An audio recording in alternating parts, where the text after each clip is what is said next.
तो दोस्तों, आपका पार्ट 2 की घटना में स्वागत है। तो चलिए शुरू करते हैं पार्ट 2 की घटना। दोस्तों, यह कहानी मुझे मेरी दादी माँ सुनाया करती थी।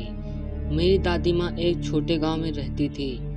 ऐसा कहा जाता है कि उस गांव में भूतिया चुड़ैल रहती थी, और ऐसा भी भूतिया चुड़ैल से मेरी दादी का सामना हुआ था। वह एक चुड़ैल थी, खुले बालों और भयानक डरावने चेहरे वाली चुड़ैल। सर्दियों का समय था, ठंडक बहुत ज्यादा थी, पूरे गांव में कोहरा धुंध छाया हुआ था। मेरे दादा एक बड़े अधिकारी थे जो रोज की तरह दफ्तर का काम करके घर की ओर लौट रहे थे। घर वाले रास्ते में बाजार भी पड़ती है, जहां मेरे दादाजी सामान लेने के लिए रुके और उनके बाकी शहर के कर्मचारी चले गए। मेरे दादाजी बाजार में सामान लेने की वजह से पीछे रह गए। सामान लेते लेते दादाजी को पता नहीं चला कि कब शाम हो गई। जब दादाजी ने घड़ी देखी तो पता चला कि आज तो घर पहुंचने में बहुत देर हो जाएगी। तो दादाजी ने सोचा कि जंगल के रास्ते से जाऊंगा तो जल्दी पहुंच जाऊंगा, इसलिए दादाजी ने गाड़ी की जंगल की तरफ घुमा ली। शाम होने के कारण जंगल में बहुत ज्यादा अंधेरा हो गया था। दादाजी तेज स्पीड में गाड़ी चला रहे थे। तभी उनके सामने एक औरत आ गई। औरत को देखते ही दादाजी ने तुरंत गाड़ी रोक दी। दादाजी ने औरत की तरफ देखा तो वह औरत बहुत जोर जोर से रो रही थी।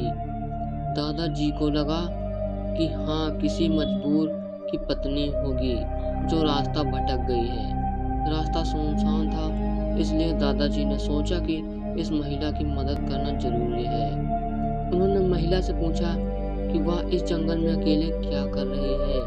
महिला ने कोई जवाब नहीं दिया और जोर जोर से रोती रही। ऐसा लग रहा था कि सारा जंगल उस महिला के रोने की आवाज से गूंज रहा हो। दादाजी ने पूछा कि आपका घर कहाँ है। फिर भी उस महिला ने कुछ नहीं बोला।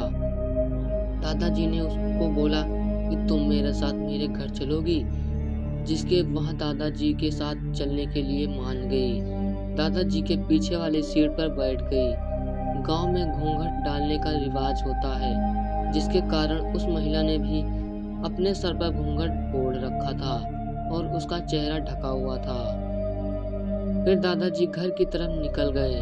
घर पर सभी दादाजी का इंतजार कर रहे थे। जैसे ही सबने गाड़ी की आवाज सुनी, सब भागकर दादाजी के पास आ गए। जब सभी परिवार वालों ने उस महिला को देखा तो दादाजी से पूछा। दादाजी ने जंगल वाली पूरी बात बताई और कहा कि अब यही खाना बना देगी। लेकिन दादी माँ को उस महिला पर शक हो गया था। दादी को लगा कि यह कोई चोर है जो घर का सामान चुरा कर भाग जाएगी। दादी माँ ने उसे रसोई में जाकर खाना बनाने के लिए कहा, जिसके बाद वह महिला बिना कोई जवाब दिए रसोई की तरफ चली गई। रसोई में सारा सामान रखवाने के बाद दादी माँ ने कहा कि सबको भूख लगी है, इसलिए जल्दी से खाना बना दो। दादी माँ ने उसे रसोई में भेज दिया, लेकिन उसका मन अभी भी शांत नहीं था।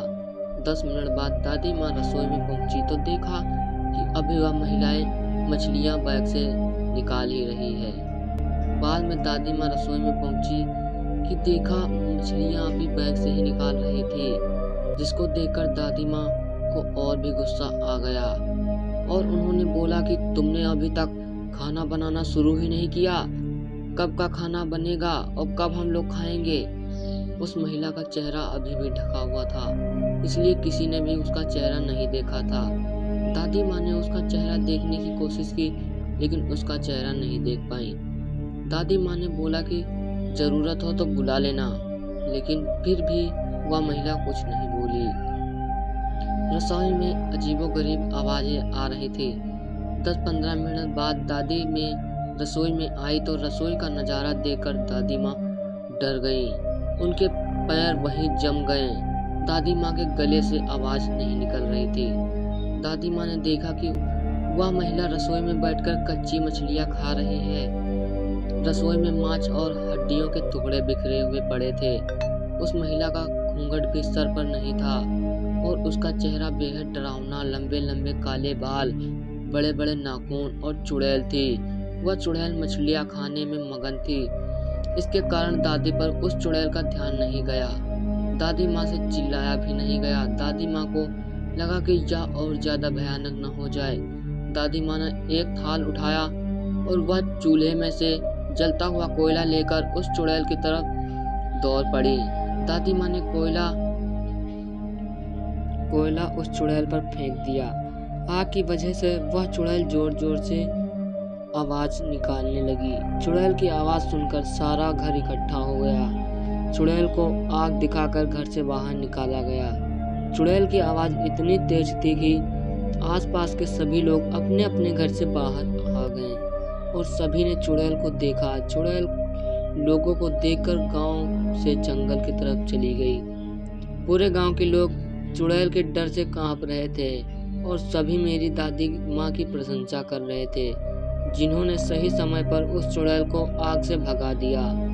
यदि चुड़ैल को नहीं भगाया जाता तो वह पूरे गांव के लोगों को खत्म कर देती। तो दोस्तों, ये थी आज की हमारी सच्ची घटना। जल्द मिलते हैं पार्ट 3 में। धन्यवाद।